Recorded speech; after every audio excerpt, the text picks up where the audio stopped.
Alright, so in today's video, we're going to jump into this car. You haven't seen this on the channel yet, but this is pretty much taking place of the Miata I bought for my kids.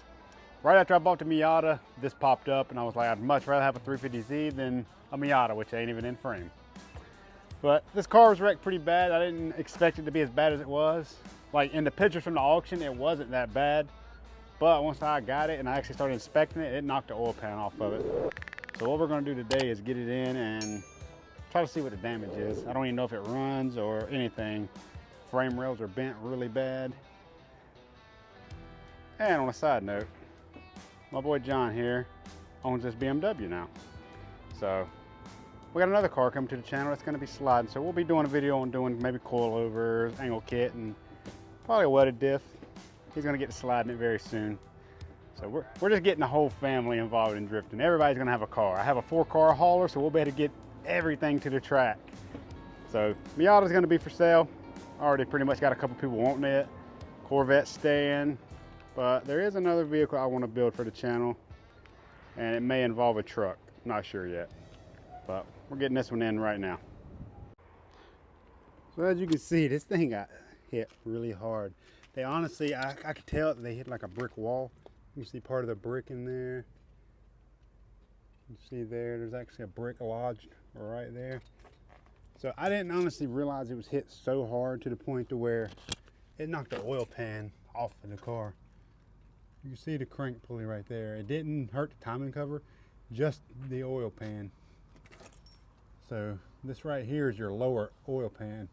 Well, your upper and then your lower metal one. It knocked the aluminum off, like the pickup tube. I can see the pickup tube. It actually knocked the oil filter housing off. This is your cooler line for your oil filter housing. It's like not completely off.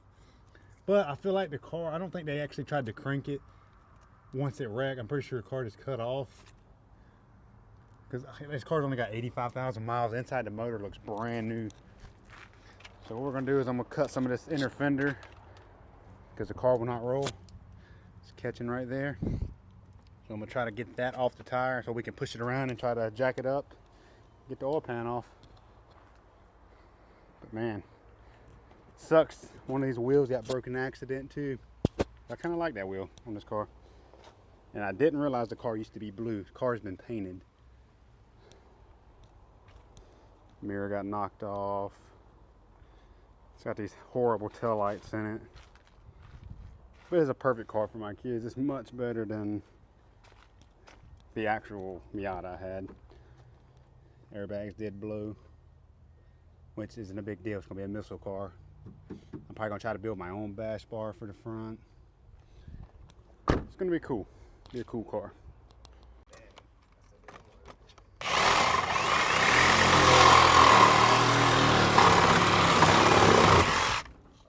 Oh yeah.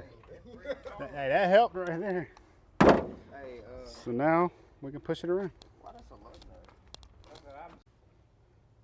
So what I'm gonna do now is I'm gonna start tearing into it, unbolting a few things, see what all's tore up, because it's the whole like fiber assembly for the radiator support. I think it's like a composite fiber. It's all busted up. But yeah, as you can see here, the frame rail, where it took a lick here, it bent the frame rail all the way around. So this is, I don't know if you can see it on camera, this is like flat, like a whole 90 degrees from the frame rail, and it's supposed to come straight out. So my first initial plan was I was going to try to bend it back and just get like a bolt-on bash bar and just leave the front bumper off, do a bash bar. But it's pretty tore up, so I'm probably going to have to try to weld some plates to the front, cut the frame horns, and just kind of make my own. I would love to get into being able to build my own bash board. Might not be pretty, but I love doing fabrication stuff. So we'll start unbolting some things, get some things took off, and just really get into it and see how bad it is.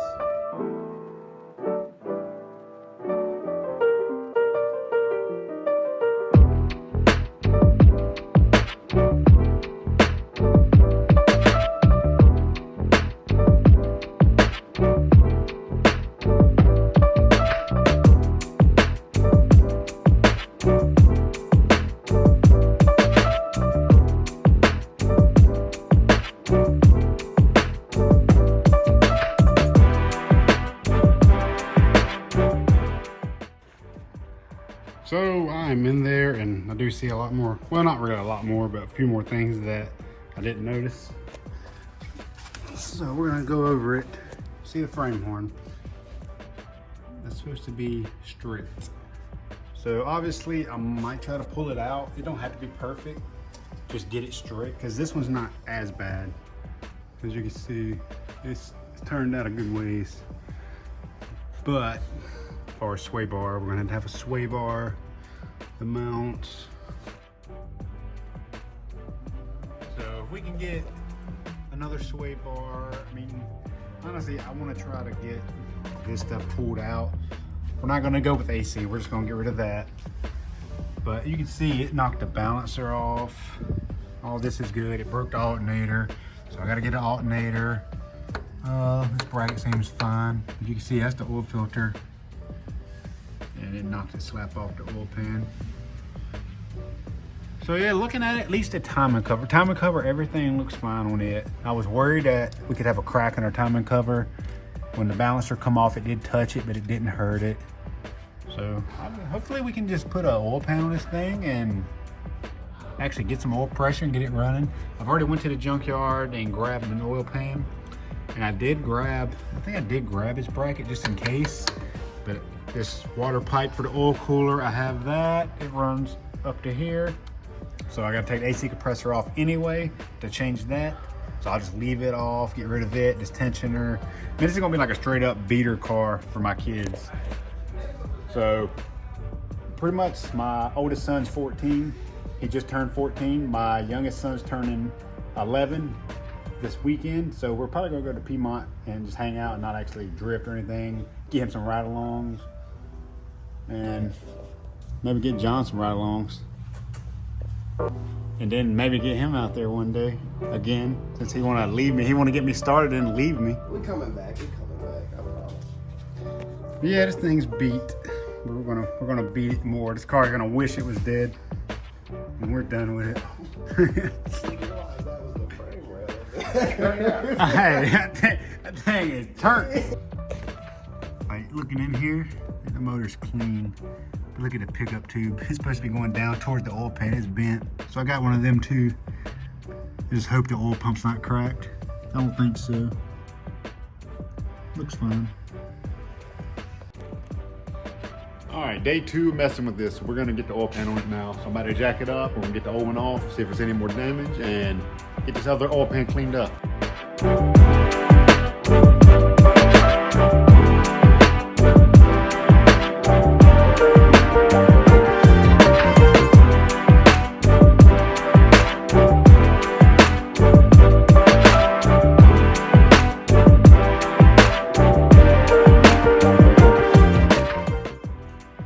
So as I'm getting into this, I'm ready to get the subframe out, but I gotta hold the motor up because you gotta take the motor mounts loose and the subframe holds the motor in. So I'm taking the cover off up top. I kind of ripped it off because it's broke anyway and there's a bolt under the strut bar I didn't feel like taking loose. And I seen this. I was like, man, that doesn't like it goes to the oil pan. So I got to looking, broke the upper intake also. Like the engine cover bolts to this, so I don't understand how it broke it. It's a tough engine cover. So now I gotta get an upper plenum also.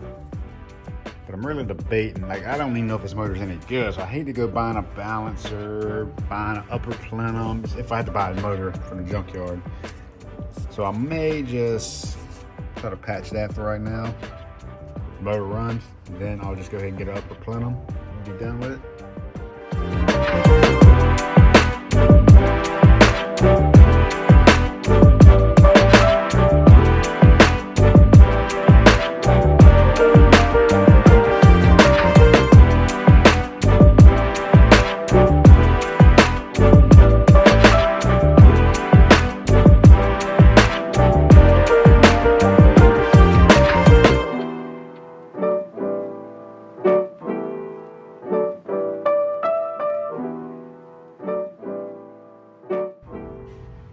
And we finally got it off. It was a little bit of a job because I had one of the long bolts bent over with the oil filter housing, and I had to kind of break the oil pan away from it because I didn't want it breaking off in the block.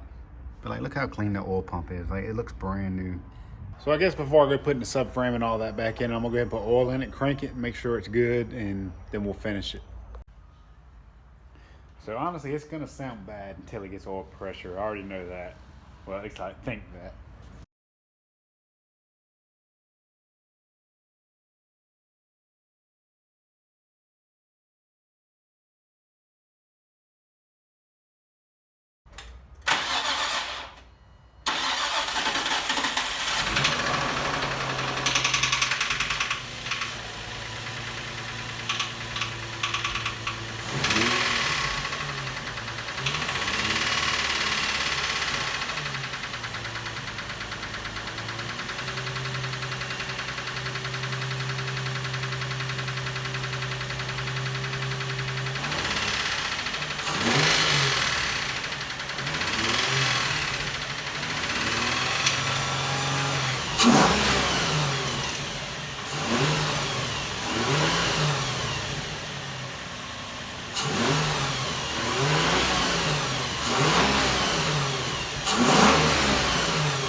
Alright, so I think we have a good motor. So now I guess I'm going to continue to put it together, and I need to go get a passenger side engine mount because in the wreck it broke it. So we got to get that. And I think I'm going to continue to use the subframe to come out of it. It's not that bad. So we're almost done. I need a good headlight. So Bentley, what do you think of your car here? It's a mess. Look at all this stuff I took off. It's broke. Unfortunately, you won't be driving it no time soon. So your brother's gonna get to drive it. That isn't true. Is it not? No, We'll let you go up and down the road in it. I get first.